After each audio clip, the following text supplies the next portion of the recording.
दोस्तों, जब करबला की जंग खत्म हुई है तो इमाम हुसैन के बचे हुए हामियों को, यानी उनके घर के लोगों को, जिसमें ज्यादातर औरतें थीं, उन सभी को कैदी बनाकर दमिश्क ले जाने का फैसला किया गया।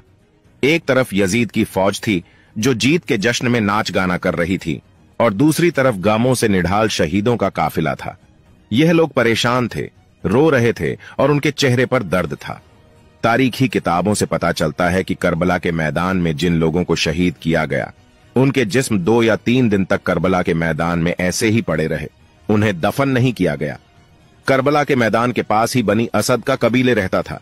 जब वहां की औरतों ने देखा कि करबला के मैदान में फौज कम हो गई है और फौजी चले गए हैं, तो उन्होंने नहरे फरात से पानी लाने के बारे में सोचा। लेकिन जब वह नहरे फरात पर पहुंची तो क्या देखा कि वहां पर तो लाशें पड़ी हैं। यह देखकर उनके होश उड़ गए।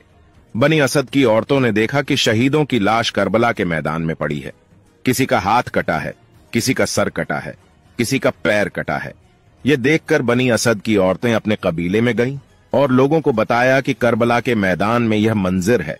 इन औरतों ने मर्दों से कहा कि चलो और करबला के मैदान में जो लाशें पड़ी हैं उन्हें इज्जत से दफना दो। लेकिन उनके मर्दों की राय अलग थी।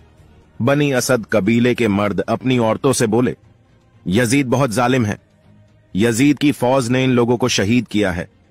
इस पर कबीले की औरतों ने अपने मर्दों को ताना देना शुरू कर दिया और कहा, तुम कैसे मर्द हो जो अहले बैत से मोहब्बत करने का दावा करते हो, लेकिन उनकी लाशों को दफनाना नहीं चाहते हो? तुम कलमा तो पढ़ते हो, अपने आप को मुसलमान तो कहते हो, लेकिन नबी के नवासे करबला के मैदान में हैं, उन्हें दफन करने के लिए नहीं जा रहे हो। इस बात को सुनकर मर्दों को गैरत आ गई और उन्होंने दफनाने का फैसला कर लिया। यह लोग जब करबला के मैदान में पहुंचे तो वहां जाकर देखा तो दंग रह गए, क्योंकि वहां पर मंजर ही ऐसा था। क्योंकि किसी का जिस्म एक साथ नहीं था, किसी का हाथ कटा था, किसी का पैर कटा था, किसी का सर कटा था, और सभी के जिस्म अलग अलग पड़े हुए थे। यह सब देखकर इन लोगों ने फैसला किया कि एक ही कब्र खोदी जाए, उसी में सारे लोगों को दफन कर दिया जाए।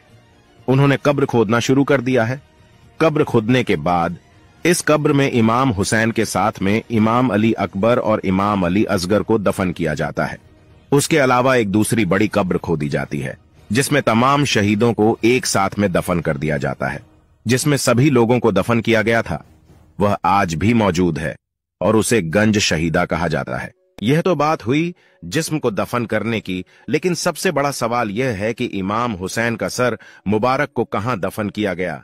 तारीखी किताबों से पता चलता है कि जब यजीद ने तमाम काफिले को रवाना किया तो सर भी दे दिया था, और इमाम हुसैन के सर को इमाम जैनुल आबेदीन अपने साथ लेकर मदीना शरीफ गए थे और मदीना में अपनी दादी यानी इमाम हुसैन की वालिदा सैयदा फातिमा के कदम मुबारक में दफन कर दिया गया था।